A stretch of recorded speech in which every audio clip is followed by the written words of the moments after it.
নমস্কার, রিঙ্কাস delicious cooking চ্যানেলে আপনাদের সকলকে স্বাগত।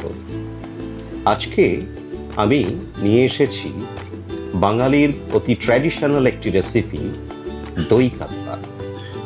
আর অনুষ্ঠান বাড়ির মতন দই কাতলা একদম অথেন্টিকভাবে কিভাবে বানিয়ে নেওয়া যেতে পারে, আজকে আমি আপনাদেরকে সেটাই স্টেপ বাই স্টেপ দেখাবো।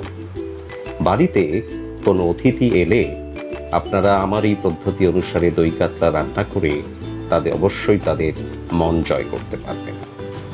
তা আপনারা দেখে নিন আমি কিভাবে খুব সহজ পদ্ধতিতে কম সময়ের মধ্যে একদম অথেন্টিক দই কাতলা তৈরি করি।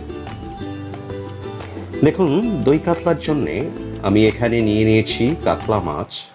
এখানে 5 পিস কাতলা মাছ রয়েছে, দাগার পিস এবং পেটির পিস, দুরকম পিসই আছে। এটা জল দিয়ে ধুয়ে আমি একটা প্লেটে রেখে দিয়েছি।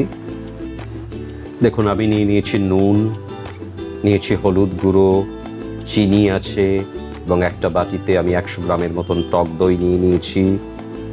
এবং অল্প একটু জলে আমি 1 চামচ চারমগজ এবং 1 চামচ পোস্ত আমি ভিজিয়ে রেখেছি। এটার একটা পেস্ট করে নেব। এছাড়া আছে দেখুন এখানে রসুনের পেস্ট আছে, আদার পেস্ট, এবং একটা মাঝারি সাইজের পেঁয়াজ আমি 4 ভাগ করেছি। এখানে 8টা কাঁচা লঙ্কা আছে, এখানে 4টে কাঁচা লঙ্কাও ওই পেস্টটা দিয়ে আমি একটা পেস্ট করে নেব। আছে 2টো তেজপাতা, আছে 4টে এলাচ, 4টে লবঙ্গ, একটা দারচিনি, এছাড়াও ছোট্ট একটু জায়ত্রীও আমি নিয়েছি। এবং পুরো রান্নাটা আমি করব সর্ষের তেলে, এছাড়া একটু ঘিও আমি ইউজ করব। দেখুন, আমি যে মাছটাকে জলে ধুয়ে রেখেছিলাম, এর সাথে আমি 1 চামচ নুন এবং 1/2 চামচ হলুদ দিয়ে মাছটাকে ভালো করে মেখে আমি 10 মিনিটের জন্য একটু ম্যারিনেট করে রেখে দেবো। দেখুন, মাছটাকে আমি নুন হলুদ দিয়ে ভালো করে মেখে নিচ্ছি। এবার এটাকে 10 মিনিটের জন্য আমি রেখে দেবো। এর মধ্যে আমি যে পোস্ত এবং চারমগজটা ভিজিয়ে রেখেছিলাম সেটা পেস্ট করে নিয়েছি। এবং সেই পাত্রের মধ্যেই আমি যে পেঁয়াজ এবং 4টে কাঁচা লঙ্কা দিয়ে আমি একটা আলাদা পেস্ট করে রাখছি আমি মিক্সিতে।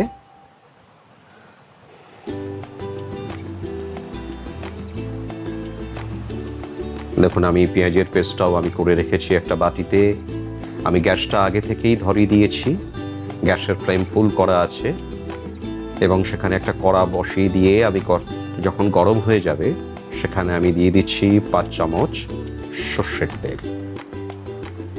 এই সর্ষের তেলটা গরম হয়ে গেলে আমি যে মাছগুলোকে আমি নুন হলুদ দিয়ে মাখিয়ে রেখেছি সেগুলো এক এক করে ভেজে নেব। একসাথে সব মাছ দেবো না, আমি 2টো ভাগে মাছটা ভেজে নিচ্ছি। দেখুন, আমি তেল গরম হয়ে গেলে আমি কিন্তু গ্যাসের ফ্লেমটাকে মিডিয়াম রেখে মাছগুলোকে ভাজবো। আমি মাছ দিয়ে দিয়েছি তেলের মধ্যে, এবং এটাকে এপিট ওপিট করে মিডিয়াম ভাজবো, মাছ যেন বেশি কড়া না ভাজা হয়ে যায়। দেখুন, আমাদের মাছ ভাজা হয়ে গেছে, সেটাকে আমি তুলে নিয়েছি। এবার কড়াই যে তেল আছে সেখানে আমি আরও একটু তেল দিয়ে বাকি মাছগুলোকেও একইভাবে আমি ভেজে নিচ্ছি। মিডিয়ামভাবে আমি ভেজে নিয়েছি। দেখুন, আমি প্লেটে সব মাছগুলো ভেজে তুলে রেখেছি। এবারে কড়াই যে অবশিষ্ট তেলটা রয়েছে তার মধ্যে আমি আরও 2 চামচ সর্ষের তেল অ্যাড করলাম। 2 চামচ সর্ষের তেল অ্যাড করার পরে তেলটা যখন গরম হয়ে গেল, আমি এখানে এলাচ, দারচিনি, লবঙ্গ এবং যে জয়ত্রীটা নিয়েছিলাম সেটাও আমি তেলের মধ্যে দিয়ে দিচ্ছি। দিয়ে দেওয়ার পরে আমি এর মধ্যে অ্যাড করব যে পেঁয়াজের পেস্ট আমি লঙ্কার সাথে করে নিয়েছিলাম, সেই পেঁয়াজ লঙ্কার পেস্টটাও আমি এই তেলের মধ্যে দিয়ে দিচ্ছি। দিয়ে আমি একটু মশলাটাকে নেড়ে নিলাম। তার সাথে আমি দিচ্ছি 2টো তেজপাতা, এবং এরপরে আমি একে একে বাকি ইনগ্রেডিয়েন্টসগুলোকেও এখানে অ্যাড করব।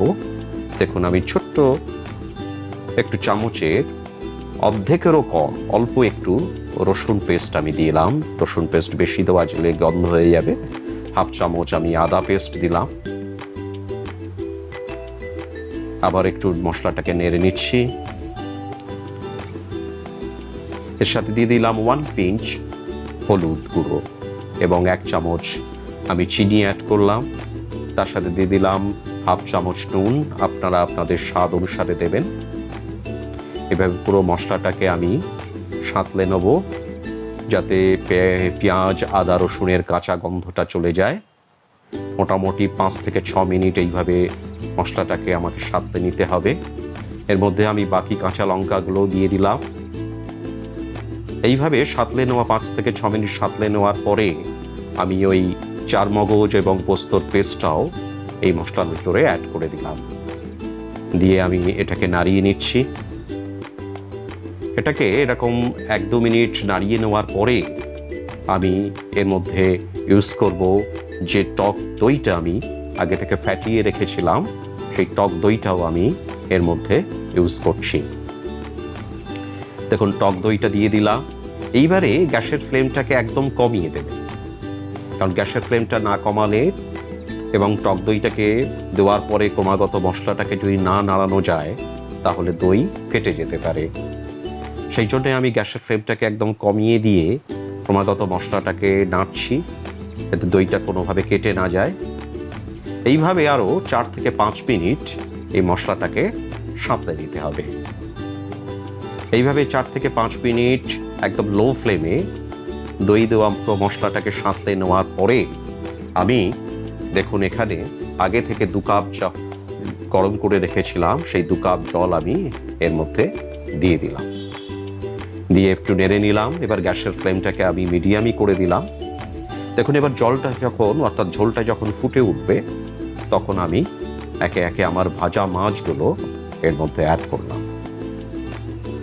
এবারে ভাজা মাছগুলো আমি একে একে সব ফুটন্ত ঝোলের মধ্যে আমি দিয়ে দিচ্ছি।